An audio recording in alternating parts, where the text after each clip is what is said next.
Welcome back to the second video in our multi-part series, How to Sound Hip on the 5 chord. If you haven't watched the first episode, you'll find a link here or in the description below. Our premise is that the 5 chord is one of the most important in jazz due to its natural tension as part of a perfect cadence. It's the furthest away you can get from the tonic of a key and naturally wants to resolve back to the 1 chord. We can further enhance this tension and thus create interest in our solos by altering the notes of the 5 chord, creating dissonance and interest. Now, despite conventional wisdom suggesting the altered scale or 7th mode melodic minor as a way to achieve dissonance, it's often not the best choice for anything other than modern stuff. This is because the altered scale contains every single permutation of altered note over a dominant 7th chord, and it can sound pretty heavy-handed, especially if you don't really know what you're doing. What our jazz ancestors were more likely to do is alter a single note and use that exclusively. Today we're going to look at the flat 9 as our first altered note.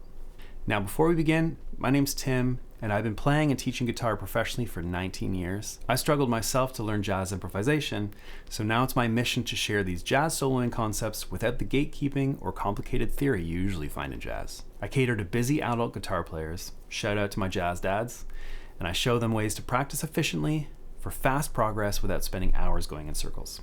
Now, if this sounds like you may be interested in my free jazz guitar community where you get to join live tutorials with me, access tabs and resources, and meet other players who are on the same journey. It's completely free and you can join using the link below. With that out of the way, let's get into it. As in our last video, we're playing over the song Perdido in B flat.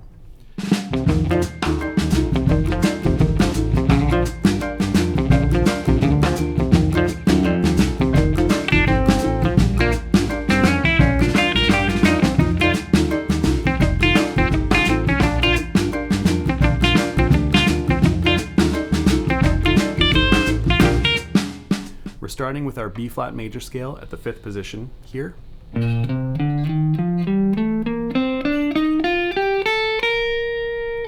From this we get our 5 chord arpeggio F7, which looks like this.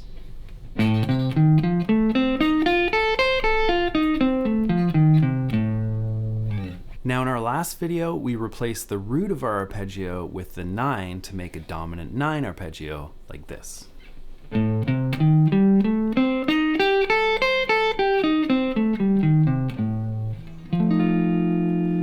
Now this time we're going to keep our root note, but add the flat 9 to it. So the note is G flat. We've got a G flat here and a G flat here. So we'll add those to our arpeggio and it looks like this.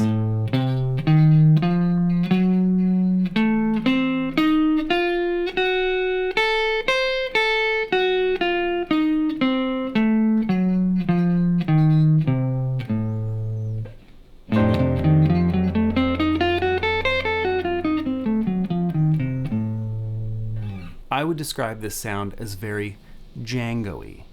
That is a 10 out of 10 on the Djangometer. Oh,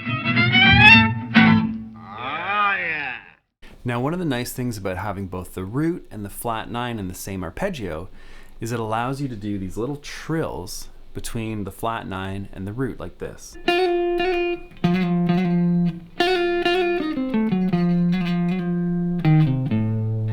You can also do what jazzers refer to as an enclosure by taking the flat 9 and the major 7, the notes which border or enclose the root note, and kind of trill between them. I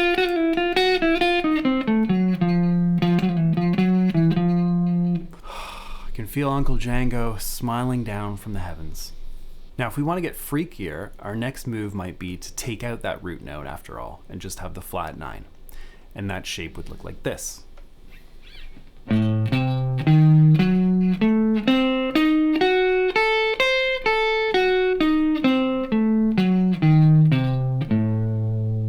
This is what we call a diminished arpeggio. It's made entirely out of minor third intervals going up and up and up. So for this reason, we refer to it as a symmetrical arpeggio. The cool thing about this is that any lick we come up with using an inversion of this arpeggio can be repeated up or down a minor third, i.e. up or down 3 frets on the neck.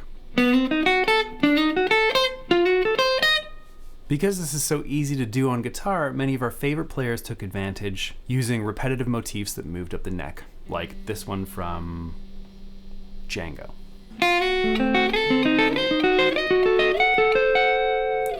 Now, we're going to go over to our Ellington tune Perdido and put this flat 9 arpeggio to work. And let's hear what it sounds like in the A section over a 5-1.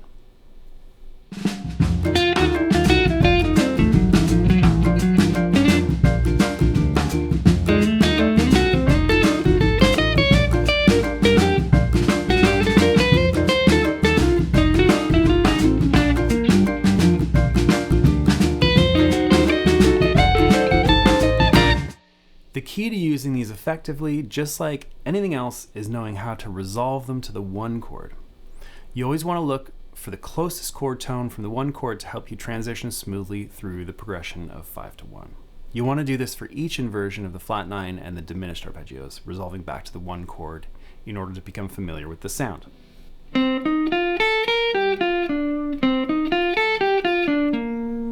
Okay, so that's our little expose of the flat 9 and diminished sound on the 5 chord. Try it for yourself in your 2-5-1s. If this material resonates with you, then don't forget to check out the free community. You get all the tabs from my videos, plus tutorials and a place to connect with other jazz guitarists.